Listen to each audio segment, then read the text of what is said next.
ചന്ദ്രാപ്പിന്നി കണ്ണംപുള്ളിപ്പുറത്ത് ജോലിക്കിടെ 6 തൊഴിലുറപ്പ് തൊഴിലാളികൾക്ക് മഹാളിയുടെ കുത്തേറ്റു. ഗുരുതരമായി പരിക്കേറ്റ തുപ്രാടൻ വീട്ടിൽ ശോഭനയെ തൃശൂർ മെഡിക്കൽ കോളേജ് ആശുപത്രിയിൽ പ്രവേശിപ്പിച്ചു. ഇന്ന് രാവിലെ 11 മണിയോടെയാണ് സംഭവം. എടത്തിരുത്തി 15-ാം വാർഡിൽ TM റോഡിന് സമീപത്ത് സ്വകാര്യ വ്യക്തിയുടെ സ്ഥലത്ത് പണിയെടുക്കുന്നതിനിടെയാണ് 6 തൊഴിലാളികൾക്ക് മഹാളിയുടെ കുത്തേറ്റത്. 18 തൊഴിലാളികൾ ചേർന്ന് ബെഡ് കെട്ടുന്നതിനിടെയാണ് മഹാളി കൂട്ടത്തോടെ ശോഭനയെ ആക്രമിച്ചത്. ഇവരെ രക്ഷിക്കാൻ ശ്രമിക്കുന്നതിനിടെ മറ്റുള്ളവർക്കും കുത്തേൽക്കുകയായിരുന്നു. തിണ്ടിപ്പറമ്പിൽ സാവിത്രി, ഭഗവതിപ്പറമ്പിൽ സരോജ, പള്ളിത്തറ വീട്ടിൽ ആശ, മേപ്പറമ്പിൽ വത്സല, കിഴക്കേപ്പുരയ്ക്കൽ ജിഷ എന്നിവർക്കാണ് മഹാളിയുടെ കുത്തേറ്റത്. ഇവർ വലപ്പാട് ആശുപത്രിയിൽ ചികിത്സ തേടി.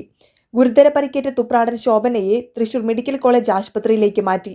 പറമ്പിലെ മരത്തിന്റെ കടഭാഗത്താണ് മഹാളി കൂടുകൂട്ടിയിരുന്നത്. മണ്ണ് നീക്കുന്നതിനിടെ കൂടിളകിയപ്പോഴാണ് ആക്രമണമുണ്ടായത്. സംഭവം അറിഞ്ഞ് panchayat president TK Chandrababu, vice president Shailaja Raveendran, ward member Hena Ramesh, തൊഴിലുറപ്പ് ഉദ്യോഗസ്ഥരും സ്ഥലത്തെത്തിയിരുന്നു.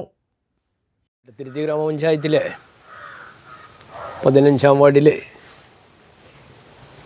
മഹാത്മാഗാന്ധി ദേശീയ തൊഴിലുറപ്പ് പദ്ധതിയുമായി ബന്ധപ്പെട്ട് 18 സഹോദരിമാർ ജോലി ചെയ്തുകൊണ്ടിരിക്കുമ്പോൾ അവരെ കടന്നൽ ആക്രമിച്ചു. അത് മഹാളിയാണ്, വലിയ മഹാളിയാണ്. അപ്പോൾ 18 തൊഴിലാളികളിൽ 6 പേരിൽ എന്ന് പറയുമ്പോൾ അതിൽ ഒരു തൊഴിലാളി ഗുരുതരമായ അവസ്ഥയിൽ മെഡിക്കൽ കോളേജിലേക്ക് മാറ്റുകയാണ്. മറ്റ് 5 പേരെയും പ്രഥമ ശുശ്രൂഷ നൽകി അവരെ വീട്ടിലേക്ക് പറഞ്ഞയച്ചു.